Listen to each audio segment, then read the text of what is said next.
Olá, meus queridos, novamente. Sou o professor Emiliano Unzer. Estou dando prosseguimento às aulas. Essa vai ser a aula número 6. No final de cada vídeo, vocês podem reparar que eu inseri o link para as aulas anteriores e posteriores, né? Eu deixo o link, eventuais correções que eu faço também de algumas informações, eu coloco na descrição embaixo. Então, na aula anterior, por exemplo, eu botei a data errado, né, do período anterior, que terminaria em 1568. Na verdade, é 1468. Senão, faria menor sentido falarmos a respeito desse período agora do reino período dos reinos combatentes, ou período Sengoku, né? Então, fazendo a correção, faço aqui uma meia-culpa, aqui, uma errata, e fiquem atentos. Outra coisa, sempre peço para vocês acompanharem, sim, muita informação. Já estou recebendo feedback, inclusive de tentar melhorar as edições, a dicção. Estou me esforçando, né? Tudo para levar o melhor para vocês. Eu também busco muitas ilustrações, informações, curiosidades, né? E vocês têm que também ter algum apoio. O que eu fundamento e digo sempre para vocês é do livro História do Japão, uma introdução, tá? Que eu estou baseando inteiramente nisso, né? Eu fiz esse livro para tentar depois organizar um curso como agora, né? Então vai ficar aí disponível para vocês e deve se acompanhar com o livro, né? Então tem o link aí embaixo para vocês, né? Desse livro, link aqui no YouTube. E eventualmente eu vou sumir aqui, não estranhem, é porque eu quero que vocês melhor visualizem os slides. E claro, eu vou ficar cansando da minha visão de eu ficar falando toda hora, né? Então, estou aqui para dar o apoio, mas não para virar um popstar. Eu sou apenas um professor que estou aqui, né, junto com vocês. Tá bom? Então vamos lá.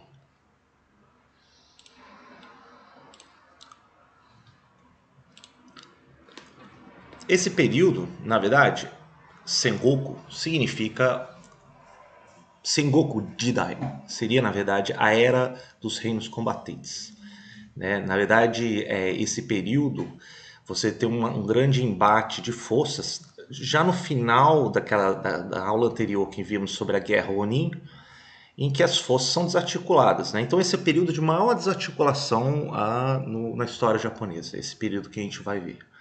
A relação das forças de governadores, os shugos, famílias latifundiárias começam a acumular cada vez mais poder e autonomia quase que pleno, né? Então, na verdade, aí que vem já o uso do termo daimyo, que é o grande proprietário, o grande senhor, né? Grande nome, que eram figuras poderosíssimas que praticamente nesse período ignoravam já a figura do shogun, do governo do Bakufu. Então, o Bakufu praticamente vira um governo nominal. Sem falar o imperador. O imperador já é outra coisa, né? O imperador é uma figura quase que religiosa simbólica, né? Então, nesse cenário, a gente vê famílias, clãs que se estabelecem. Ora, algumas ganham proeminência, como os Takedas, os Imagawas, por exemplo, que vão conseguir, de certa maneira, até expandir alguma esfera de influência no meio de várias unidades menores, né? E os poderes, então, são praticamente de cunho provincial, descentralizado, baseando-se em exércitos próprios, treinados, né, que são os samurais, uma classe já bastante estimada para esses senhores, justamente para a preservação dessas propriedades, né? Além desses guerreiros, né, terem o poder policial e judiciário para resolver as pendências locais. Então, o quadro geral, em suma, do Japão era de frequentes conflitos e guerras entre as províncias, né? Incapacidade evidente do poder central em impor sua autoridade. Então, por isso, entende-se que esse período é um período chamado de Sengoku Jidai, né? Um período dos estados beligerantes ou dos reinos combatentes, que vai se estender de 1467 68, né, até mais ou menos a segunda, já praticamente o início do século XVII. Nesse período vão surgir figuras, personagens históricos fundamentais para a história japonesa. Na verdade são três, né, que eu vou depois sublinhar para vocês. Esses três eles começam a fazer uma imposição de ordem gradual até terminar no shogunato unificado já no início do século XVII. Né? Então, nesse período, você tem cargos, postos de comando que vão ser usurpados, pessoas até de origens humildes, que têm grande talento e capacidade na guerra e na política, ascendem, né, no meio desse caos. Esse fenômeno, inclusive, ele é conhecido na história japonesa como Gekokucho. Gekokucho, na verdade, significa mais ou menos o baixo conquista o alto. Né? Uma pessoa humilde, ela meio que subverte a ordem e chega no alto. Então é uma espécie de mudança, como por exemplo, à direita a gente tem aqui a figura de um dos Hojos, né? A família poderosíssima, o Soun Hojo, que eventualmente ele assume até o poder na província de Izu, né? Próspera a província de Izu em 1493. E depois até a clã dos Rojos vai dominar toda a região, inclusive a região de Kanto, que é onde depois vai florescer a cidade de Edo, hoje conhecido como Tóquio. Né? Ele, na verdade, vai ser só subjugado depois que um outro general muito talentoso, aliado do Nobunaga, que a gente vai ver, que é o que está à esquerda aqui, que é o Hideyoshi Toyotomi. Só fazer uma observação aqui para vocês, o seguinte: como é comum no Japão você colocar o nome da família primeiro, né, o sobrenome, como falamos aqui no Brasil, e depois o nome de batismo.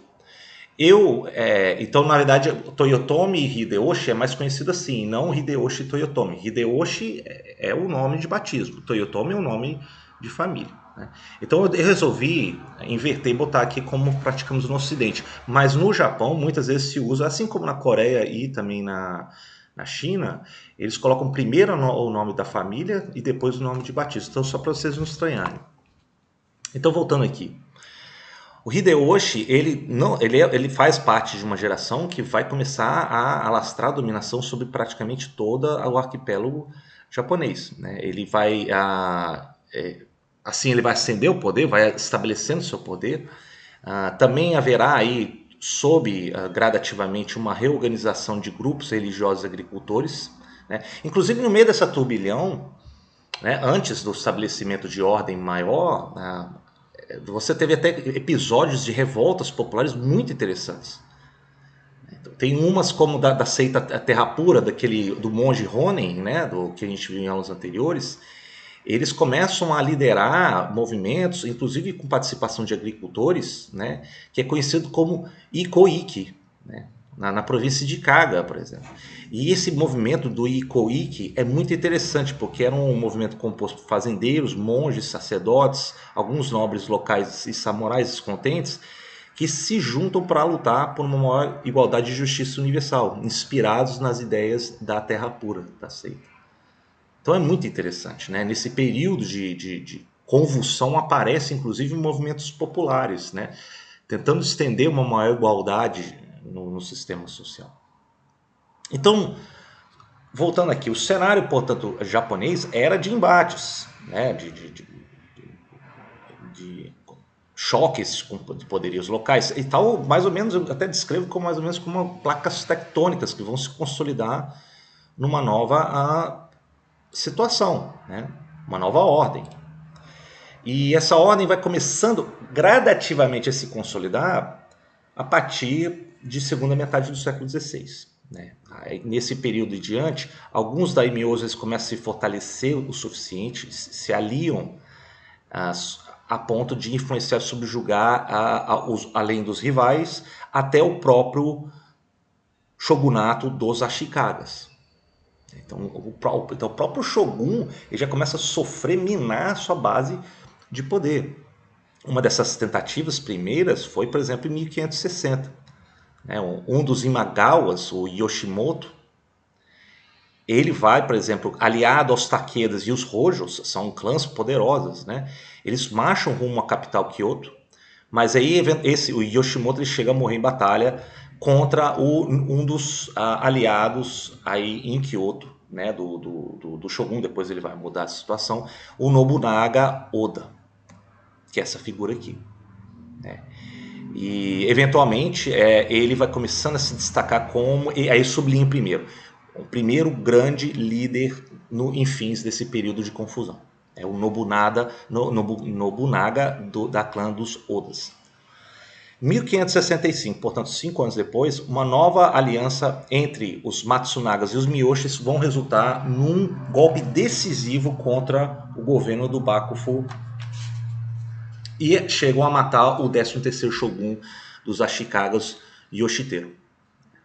E aí o primo do Yoshiteru, Yoshihide, ele é o próximo Shogun a ser nomeado pelo imperador em 1568, persiste no poder apenas alguns meses, né? Mesmo porque o Nobunaga contesta a nomeação dele pela corte imperial. Né? Veja, olha como a influência do Nobunaga é. Ele chega a contestar a nomeação do Shogun feita pelo imperador.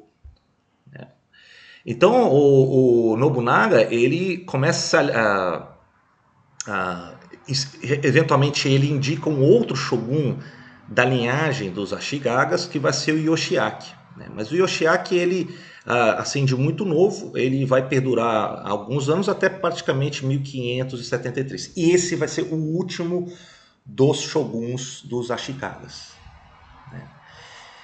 Então Nobunaga aí, ele já começa a enxergar então uma oportunidade de expandir seu poder. Né?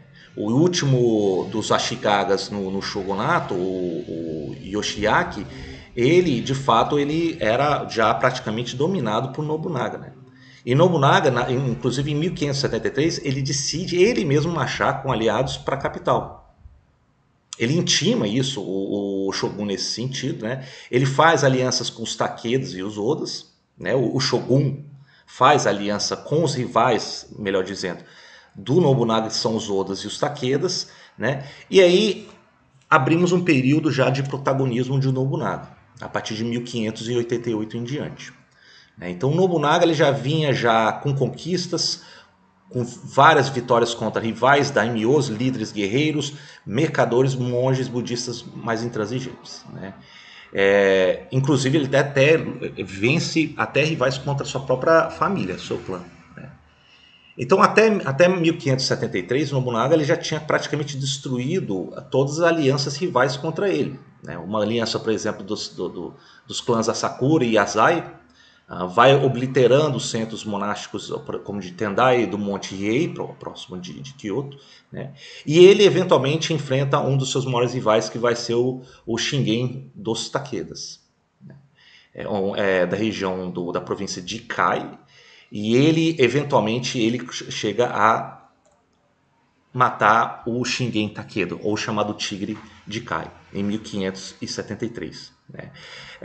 Existe uma grande especulação, e a mais notória delas foi dada num dos filmes do Akira Kurosawa, no filme Kagemusha, e diz que o Shingen, na verdade, ele chega a morrer na calada da noite por ser fortuitamente atingido por um tiro dado por um franco-atirador. Né? Mas o fato é que aí vence, já predomina o Nobunaga. E nessa batalha decisiva, Nobunaga não estava presente, mas quem estava guerreando aliado a ele era um general brilhante. E aí sublinho outra figura, que é a figura do Ieyasu Tokugawa. Esse nome vocês guardam, porque ele vai ser determinante para a continuidade histórica do Japão.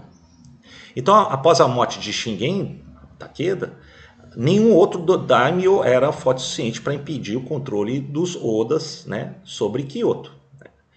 Então, durante o período de 1576 a 1579, o Nobunaga ele vai, inclusive, mandar, como até o símbolo de poder, um dos castelos mais imponentes e emblemáticos do Japão, que é o castelo de Azuchi.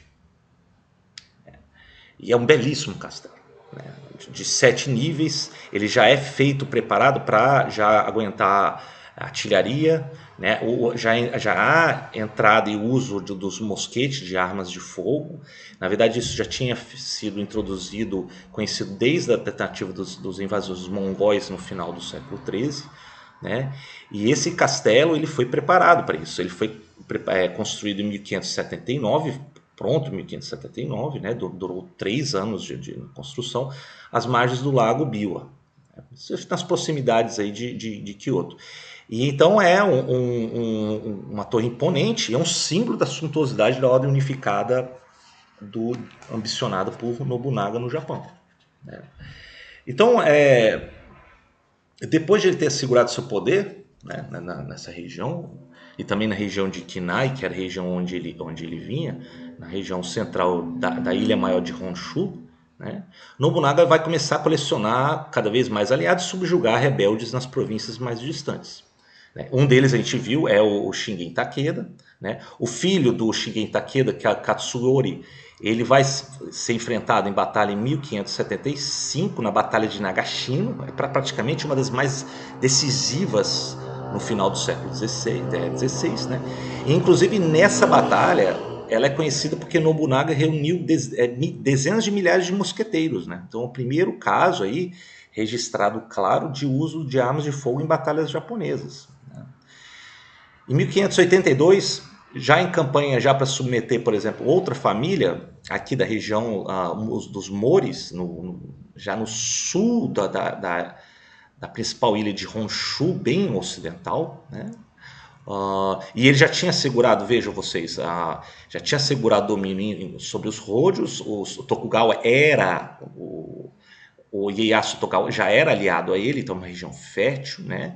Essa região de Kyoto, o Hideyoshi, um de seus aliados, já tinha assegurado, e ele vai então para cima dessa província controlada pelo clã dos Mores, né? E eventualmente nessa campanha, em 1582, o Nobunaga ele morre. Na verdade, ele é preso dentro dos castelos, né? Nessas campanhas, e ele chega inclusive a ser trancado, e ele então decide realizar o suicídio honroso e ritualizado dos guerreiros, né, que é o seppuku. Eventualmente então ele morre, e aí buscando vingar a morte de Nobunaga e a decisão por um aspecto poder mais dominante, o filho mais velho de Nobunaga, o Nobutata, ele também vai enfrentar dificuldades nessa campanha, e ele também comete o seppuku.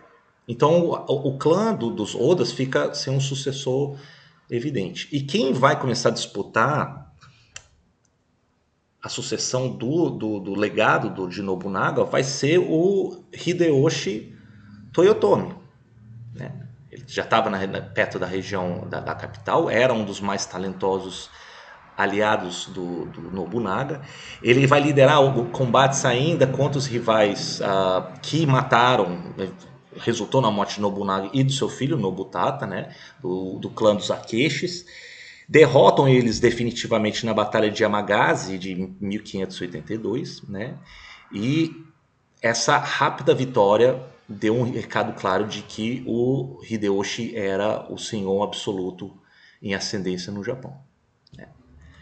Então, em fins do século XVI, surge essa figura a dominar militarmente o Japão, né? Os sucessos são evidentes. Hideyoshi passa também a praticar mais a diplomacia, muito mais do que o Nobunaga fazia, né?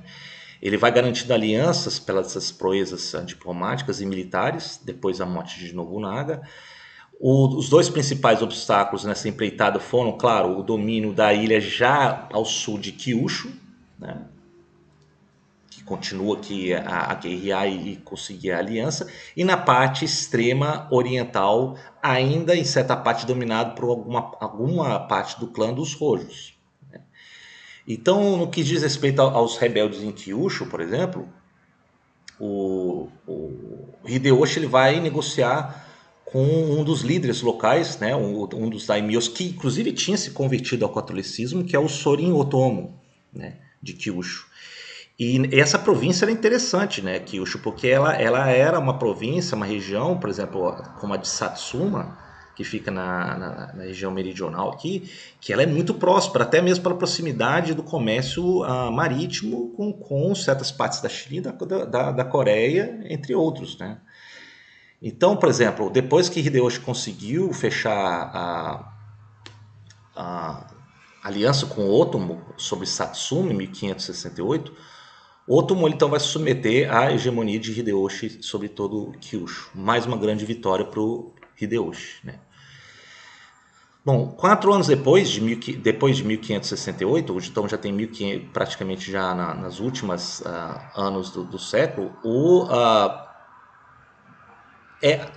a região dos Rojos ainda formava quase que a última significativa resistência contra praticamente a unificação completa do Japão sob Hideyoshi, né?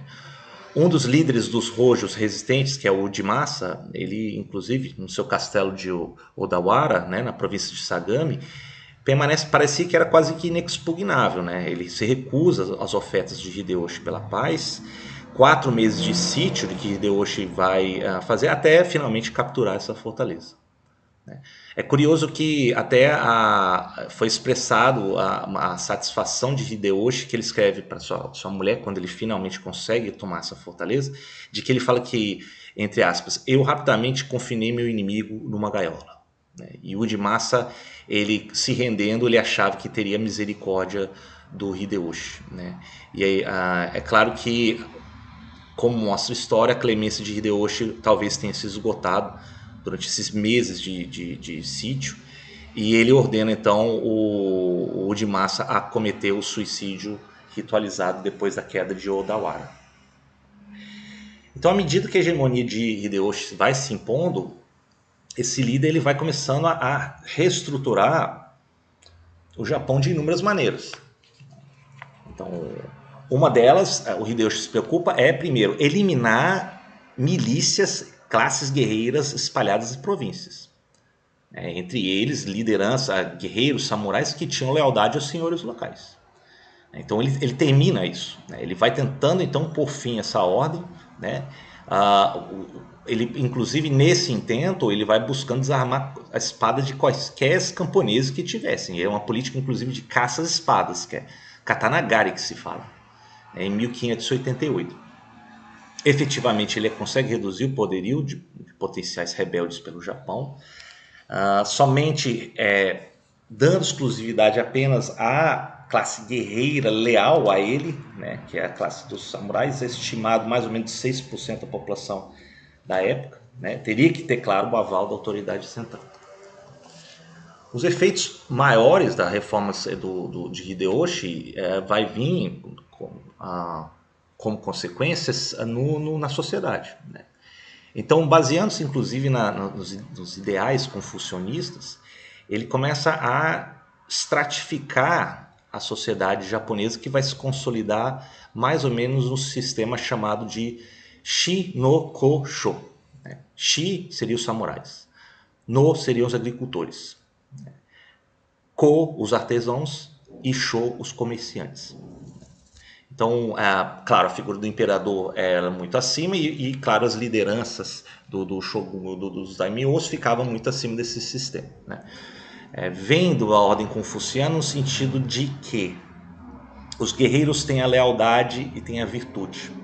Então, eles são superiores àqueles que produzem efetivamente algo para a sociedade, entre eles os agricultores e os artesãos. O mais abaixo dessa ordem ficam os mercadores, porque ele é desprezado nessa ótica confuciana e adotado no Japão por não produzirem nada, apenas trocam e lucram com isso. É interessante guardar essa informação porque depois, a partir do século 17 e 18 em diante, mercadores começam a enriquecer no Japão e começam a pedir, né, um status diferenciado para essa classe. Então vai ter uma tensão muito interessante depois nas aulas, nos séculos posteriores, né? Então é um sistema que era de classes, status fixos, e é proibido a mobilidade social, né? Os samurais eram obrigados a se filiar a um determinado daimyo particular, se afastar dos camponeses, visando aí a maior lealdade, né? Claro, os daimyos aliados ou do Hideyoshi, né? Você teve também já o fim de samurais que abusavam do poderio sobre alguns camponeses, né, que eram chamados samurais da terra. aliviando inclusive muitos camponeses dos abusos da corrupção desses samurais sobre eles, né? Então talvez esse seja o maior legado de Hideyoshi à história japonesa, né? E aí, como símbolo, ele constrói um outro grande castelo em Kyoto para sua aposentadoria, que é o castelo de Momoyama, em 1594. Então o Hideyoshi ele vai procedendo, faz um levantamento, inclusive nacional, de levantar dados para a questão de alocação e planejamento de plantio de recursos, né? O Japão foi medido em termos geográficos e produtivos, terras eram classificadas como ou úmidas, secas, residenciais, hortas. Os arrozais, que eram base de toda nutricional de toda a população japonesa, foram rotulados como superior, média e inferior, com base na sua potencial, né? E na sequência, Hideyoshi vai ordenar a emissão de documentos para famílias trabalharem nessas terras apontadas nas gerações vindouras, né? Cada vila vai ser avaliado com uma cota de imposto anual para ser entregue, que geralmente em forma de arroz, né?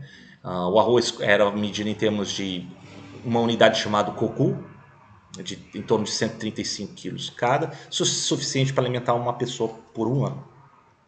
Então as implicações das reformas foram enormes. Os funcionários do governo poderiam planejar e administrar as receitas anuais, um grande ganho já para a organização do Japão. Os agricultores ficavam cientes de quanto que seriam tributados anualmente, ou seja, não poderiam ser taxados abusivamente como antes, sem o constrangimento e arbitrariedade de samurais que poderiam extorquir alguma coisa, como era feito nos anos anteriores. Em nível hierárquico mais superior, Hideyoshi vai buscar dividir a responsabilidade de governos com os seus aliados generais, né? Então, nessa divisão geográfica da terra, Hideyoshi vai estipular quantos kokus cada general deve receber com base nos seus domínios. Então, um desses seus aliados generais era o Ieyasu Tokugawa, um dos principais generais do Hideyoshi, né, que recebe, por exemplo, as planícies orientais muito férteis da região de Kanto. E nisso ele deveria entregar anualmente 2,4 milhões de kokus por ano. Então ele era, na verdade, o maior declarante do Japão da época. Então Hideyoshi assim, ele vai promover um senso de reciprocidade e lealdade entre seus governadores e legados das províncias, né? Bom, no final da vida, o Hideyoshi ele parece ter se afastado da política e da diplomacia, né? Ele já estava começando a dar sinais mais de pensamentos erráticos, né? Não se sabe esses motivos, né? Desde 1543, já um outro dado que acontece. Também aparecem alguns estrangeiros dos mares, do sul. E eles são chamados Nambans, que são os bárbaros do sul, né? E eles começam a aportar nas regiões daquela ilha meridional em Kyushu, né? Mais especificamente em Tanegashima, né? Em 1549, por exemplo, alguns foram autorizados a embarcar na região de Kagoshima, na província de Satsuma, da região. Alguns missionários católicos portugueses da ordem jesuítica e franciscana, como, por exemplo, o fez Francisco Xavier, né? Com a finalidade eles queriam estudar a língua e a cultura japonesa, claro, buscando o proselitismo, né? E esses missionários eles começam a ser vistos com cada vez mais suspeita por alguns governadores locais, né? E aí Hideyoshi ele começa então a limitar esse desembarque dos estrangeiros. Inclusive já acontece depois a ordenação de execução de alguns sacerdotes católicos e convertidos japoneses. Entende-se que alguns japoneses, principalmente os meridionais, já estavam se convertendo ao catolicismo. Então, eventualmente, num momento mais dramático, em 1596, 26 cristãos, né, 9 sacerdotes, 16 japoneses de Nagasaki são crucificados. Então, já aí desenha-se uma reação contra o estrangeiro, como um elemento perigoso de lealdade, perigosa porque eles, antes de tudo, juram lealdade a Deus e ao Papa e não ao imperador.